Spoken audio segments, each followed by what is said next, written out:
కొంచెం ఇష్టం కొంచెం కష్టం కొంచెం ఇష్టం కొంచెం కష్టం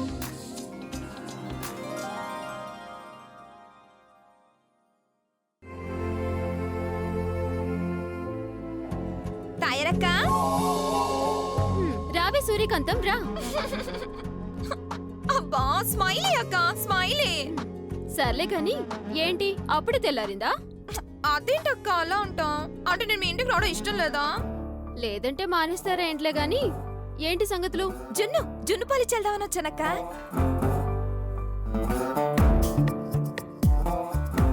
హలో పాపా, నేను ఇక్కడున్నాను. సరే అక్క తీసుకో. ఇదిగో మేము ఈ మధ్య కూరగాయలు కాని సరుకులు కాని అస్సలు కొనట్లేదు తెలుసా? మా మాస్టర్ గారి జీతం అట్లాగే మిగిలిపోతుంది తెలుసా? అవునా? మరి ఏం తింటున్నారక్క? కొంప తీసి గాలి గాని భోంచేస్తున్నారా ఏంటి? నువ్వు మీ నానమ్మ అంత అవకాశం ఇచ్చేలా ఎక్కడున్నారు? ఇద్దరు ఇలా పోటపోటీగా తెచ్చిస్తూనే ఉన్నారుగా. నువ్వు భలే జోకులేస్తావక్క. సర్లే ఉండు, క్యాన్ తెచ్చిస్తాను. మన ప్రిన్స్ ఎక్కడున్నాడబ్బా?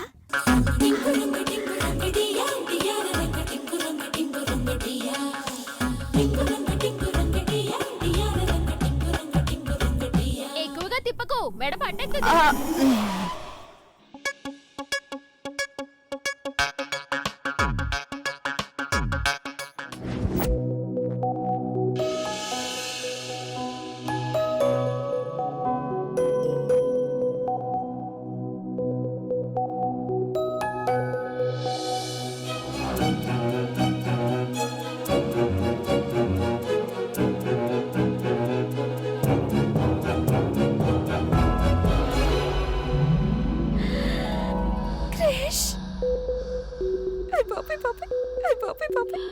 నీ కళ్ళలో ఏదో మ్యాజిక్ ఉందిరా బాబు.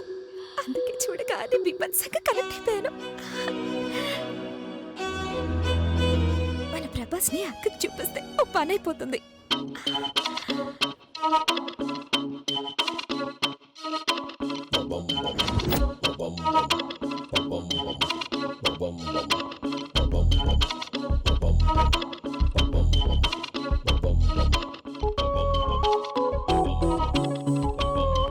ఇదిగోవే తీసుకో.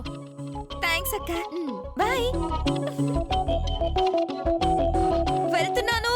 బాయ్. ఎందుకే అంత గట్టిగా అరుస్తున్నావు? వినపడాలి కదా.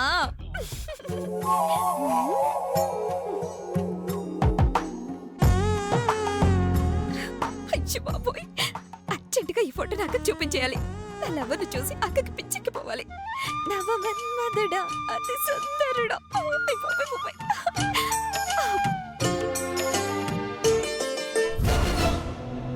అక్క అక్క అక్క అక్క అక్క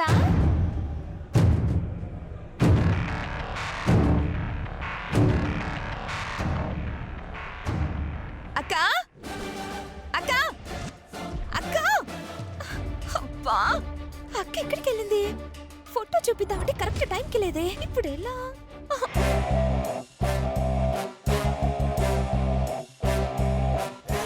చిన్న భుజమా,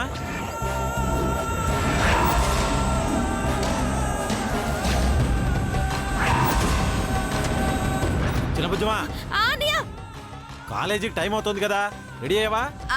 రెడీ అయ్యానన్నయ్య, బయలుదేరుతున్నాను. సరే సరే త్వరగా వెళ్ళు.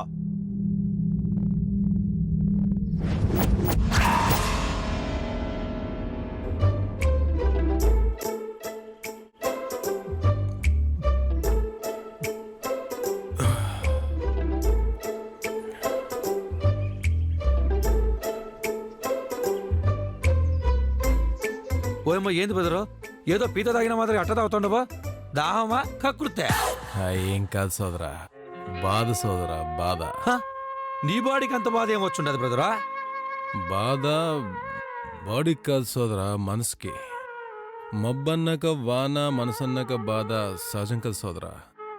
సర్లే గాని విషయాలని పక్కన పెట్టేసి ఒక్కసారి నేను ఎలా ఉన్నానో చెప్పు సోదరా. హీరోలాగా ఉన్నానా, వీలంలాగా ఉన్నానా? ఎలాగున్నాను చెప్పు సోదరా. చెప్పినాక ఫీల్ అవ్వకూడదు మరి. అట్లాంటి ఫీలింగ్స్ ఏమి ఉండవు చెప్పు సోదరా. ప్రామిస్. ప్రామిస్. మరి అదే అదే దొంగ మాదిరిగా ఉండవా? ఒక ముక్కలో చెప్పాలంటే బుల్లు సైజ్ గజ దొంగ మాదిరిగా ఉండవా?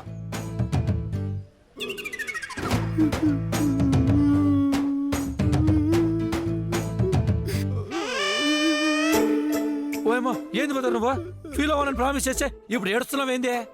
నేను ఏడుస్తుంది నువ్వు అన్నందుకు కాదు సోదరా, రాత్రి వాళ్ళు నన్ను కొట్టినందుకు. ఓయమ్మా ఎవరు బదరా? ఎవరు నిన్ను కొట్టింది? ఎవరా?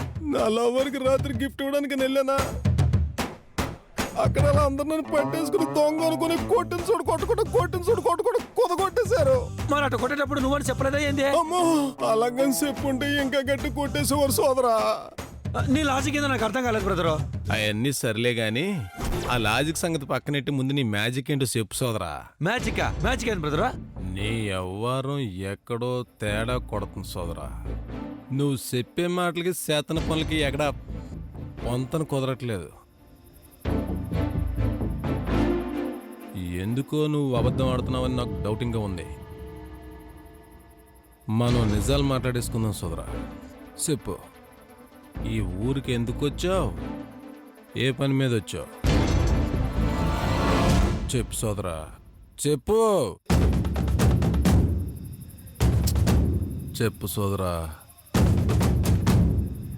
నీకేమైనా హెల్పింగ్స్ కావాలంటే ఈ బుల్లబ్బాయిని అడుగు. బుల్లబ్బాయి సేవల్ని పూర్తిగా వాడేసుకో సోదరా. చెప్పు సోదరా, ఈ ఊరికి ఎందుకు వచ్చావు? ఎందుకు వచ్చావో చెప్పు సోదరా. అదే చెప్పున్నాను కదా బ్రదరు, నాకు ఒక అమ్మాయి రైల్లో పరిచయం అయి ఉండదని. ఆ అమ్మాయి ఎవరో కాదు, ఈ ఊరి లక్ష్మీనారాయణ కూతురు.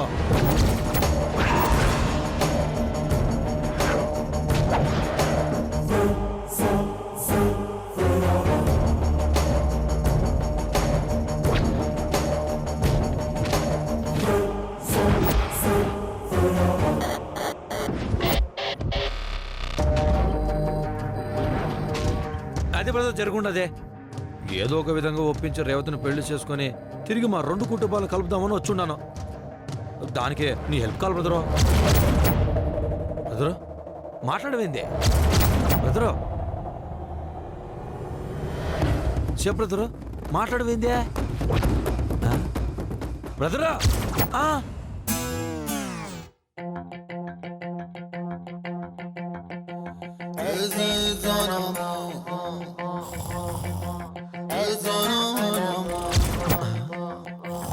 ఓయమ్మో నిద్రపోయిండవా?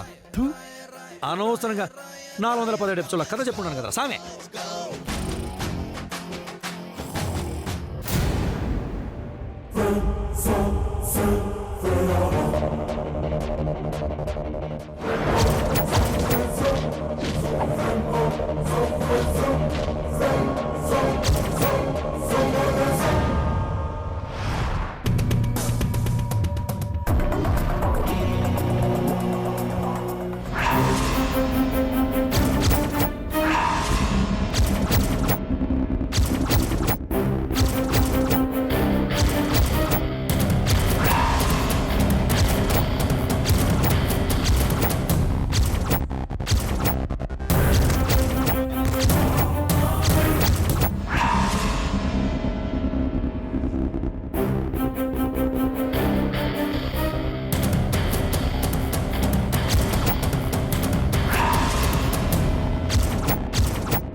వాళ్ళంత నమ్మక ద్రోహం చేశాక కూడా 10 మందిలో మన పరువు పోవటానికి కారణమయ్యారని తెలిసి కూడా నువ్వింకా వాడు ఫోటో పట్టుకుని ఉన్నావంటే ఏమనుకోవాలి? నీ ఆలోచన ఏమని అర్థం చేసుకోవాలి?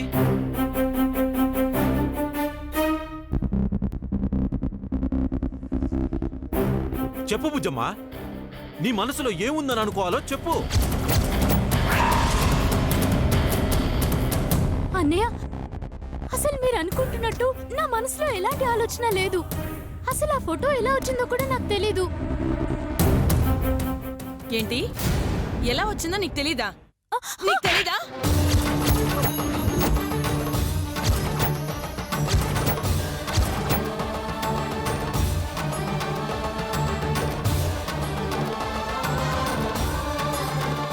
ఏంటే, నీ కంటికి మరీ మేము అంత పిచ్చోళ్ళ కనిపిస్తున్నావా? లేకపోతే ఏం చెప్పినా నమ్మే బెరోళ్ళ కనిపిస్తున్నావా? కళ్ళ ముందు ఫోటోలు కనిపిస్తున్నా కూడా నాకేమీ తెలీదని బుకాయిస్తున్నావంటే ఎవరిని మోసం చేద్దావని నువ్వు? అమ్మా, నేను చెప్పేది నిజమమ్మా. నేనెవరిని మోసం చేయట్లేదు. నిజంగా ఆ ఫోటో ఎక్కడి నుంచి వచ్చిందో కూడా నాకు తెలీదు. రూమ్ లో పడుంటే చూసానమ్మా. నన్ను నమ్మండమ్మా ప్లీజ్. నోరు ముయ్యవే.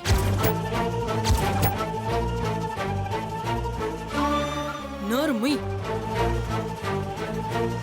ఇప్పటికే మమ్మల్ని పిచ్చోళ్ళని చేసి పారేశావు. ఇంకా ఇంకా పిచ్చోళ్ళని చేయాలని చూడకు.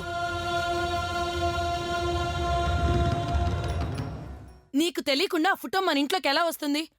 అందులోనూ నీ గదిలోకి ఎలా వస్తుంది? చెప్పవే, ఎలా వస్తుంది? అబద్ధాలు చెప్పడానికి కూడా ఒక అర్థం ఉండాలి. కనీసం నమ్మేలా ఉండే అబద్ధాలన్నా చెప్పవే. లేకపోతే మా బిడ్డ మమ్మల్ని ఇంత దారుణంగా మోసం చేసిందా అని సిగ్గుతో తలదించుకొని చావాల్సొస్తుంది. చావాల్సొస్తుంది.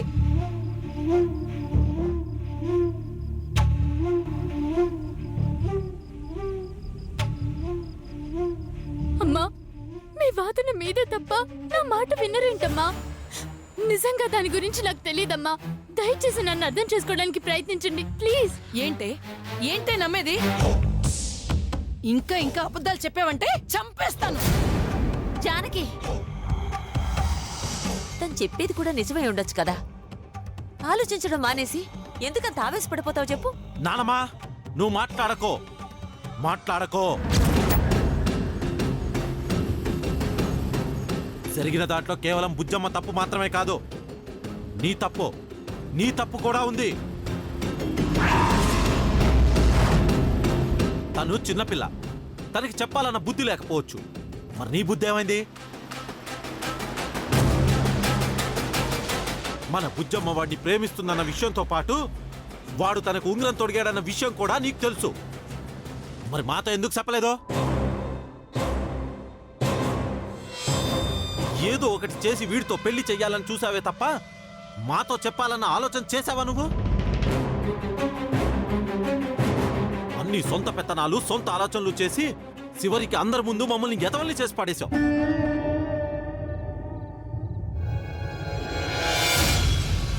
నువ్వు గాని ఎవరో ఒకరు మాతో ఈ విషయం చెప్పుంటే పరిస్థితి ఇంత దూరం వచ్చుండేదా? 10 మందిలో పరువు పోయుండేదా? సిన్నానకల అవమానంతో బతకాల్సిన పరిస్థితి వచ్చుండేదా? చెప్పండి, వచ్చుండేదా?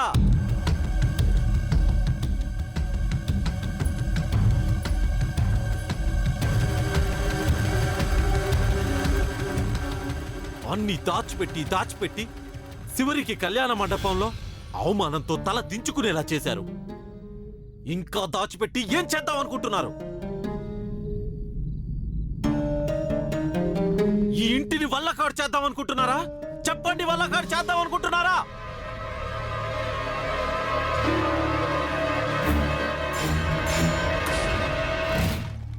చిన్నాన్న ఎలా ఉన్నాడో, ఎలాంటి పరిస్థితుల మధ్య బతుకుతున్నాడో మీకు అసలు అర్థం అవుతుందా? ఈ ఊళ్ళో ఇప్పటిదాకా ఆయనని వేలెత్తి చూపిన వాడ్లేడు. కానీ ఈ విషయం జరిగిన తర్వాత నలుగురు ఏం మాట్లాడుకుంటున్నారో, ఎలా మాట్లాడుకుంటున్నారోనని ఆయన బయటికి వెళ్ళలేక 4 గోడల మధ్య నరుకం అనుభవిస్తున్నాడన్న విషయం మీకు తెలుసా?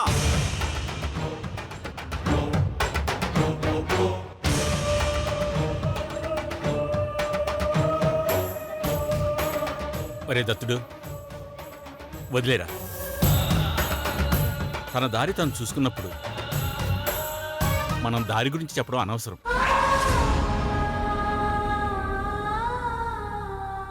ఎక్కడికి వెళ్ళాలో నిర్ణయించుకున్న వాళ్ళకి ఎలా వెళ్ళాలో చెప్పడం అమాయకత్వం అవుతుందిరా.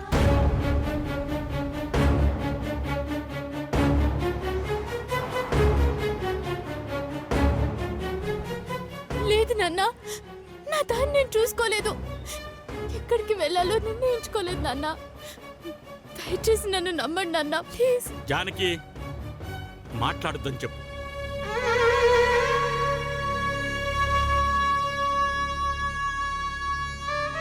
పిల్లలు పుడుతూ వాళ్ళు ఏడుస్తారు, పెద్ద అయ్యాక తల్లిదండ్రులను ఏడిపిస్తారన్న నిజాన్ని తను మరోసారి నిజం చేసిందే.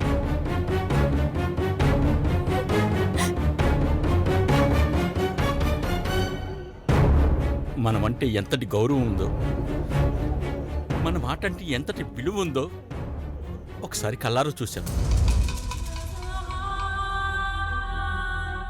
నా బిడ్డను ఎంతో గొప్పగా పెంచానని ఎంతో గర్వపడేవాణ్ణి. కానీ ఎంత గొప్పగా పెంచానో తెలిసొచ్చేలా చేసింది.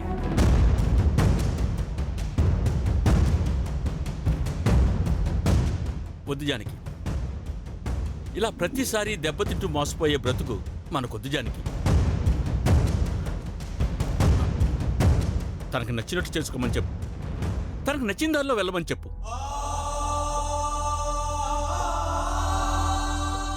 ఇంతకుముందు పరువు పోయింది, ఈసారి మహా అయితే ప్రాణాలు పోతాయి, అంతేగా?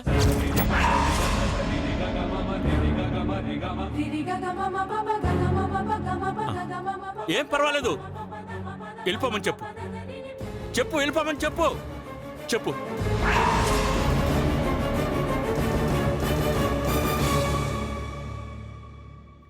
నాన్న, ఏంటి నాన్న ఆ మాటలు? మీరే నా ప్రాణం, మీరే నా ప్రపంచం నాన్న. మీరు తప్ప నాకింకెవరున్నారు నాన్న?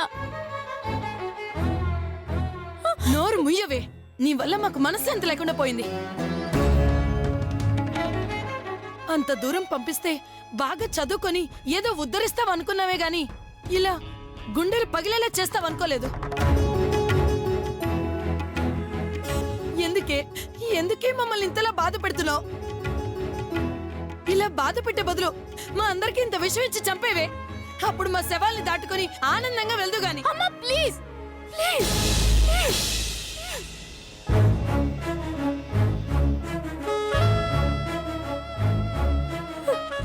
నేను మీ కన్న కూతుర్నమ్మా, అంతేకాని కసాయి కూతుర్ని కాదు. నేను మీ పెంపకంలో పెరిగాను, మిమ్మల్ని చంపుకునేంత మూర్ఖురాల్ని కాదు. ఒట్టేసి చెప్తున్నాను, ఆ ఫోటో ఎక్కడి నుంచి వచ్చిందో నాకు తెలీదు, తెలీదు, తెలీదు.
ర